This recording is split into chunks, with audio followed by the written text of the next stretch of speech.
October 30th is when we celebrate balls. Not all of them, but two types that are very important to almost everyone on the planet today. We celebrate the small balls in ballpoint pens, and the balls in ball bearings. In 1888, the first U.S. patent for a ballpoint pen was issued to John J. Loud of Weymouth, Massachusetts. Believe it or not, the larger ball that comes in contact with the paper has smaller ball bearings that help hold it in place and roll easier. An added feature to this sort of writing instrument was its ability to make a mark in any direction, and even on rough surfaces, which was something that the nib-style fountain pen could not. Later, Paul Fisher, who was in the ballpoint pen business himself, would go on to make an ink pen that would write in outer space, underwater, and even upside down. He even claims that his pen will write on butter. Just why anyone would want to write on butter is beyond me. Years ago, I was chatting with one of the Apollo 13 astronauts, Fred Hayes, who told me that he too had one of those space pens.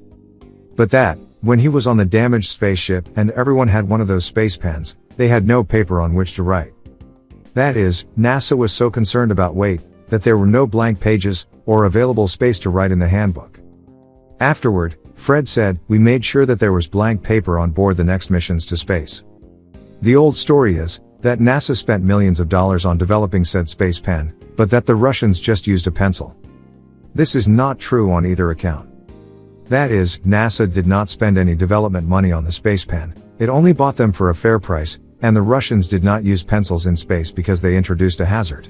Had the lead broken off, it would have floated around and possibly been breathed in or gotten into some electrical equipment, and shorted something out.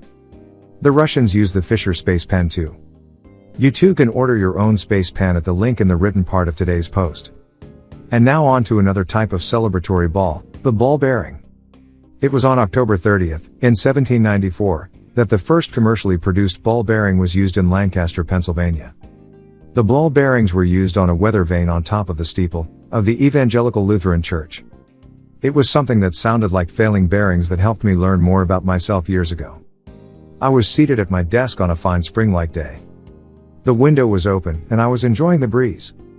I kept hearing a noise that sounded to me like the bearings in the fan motor of my computer were going out. I was irritated, because I had to get some work accomplished, and I did not need to have to listen to the squeak, nor deal with a computer malfunction, because of failed ball bearings.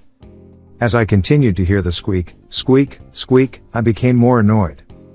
I stopped what I was doing, and started hunting for the noise. It was not failing bearings at all. It was coming from outside of my window. I explored. In the bush just outside of my window, I found a nest with a newly hatched baby bird learning how to chirp. Learning how to tell its mother, "Hey, I am over here and I am hungry." Its siblings had not yet hatched. As I returned to my desk, I enjoyed the sounds of the little bird.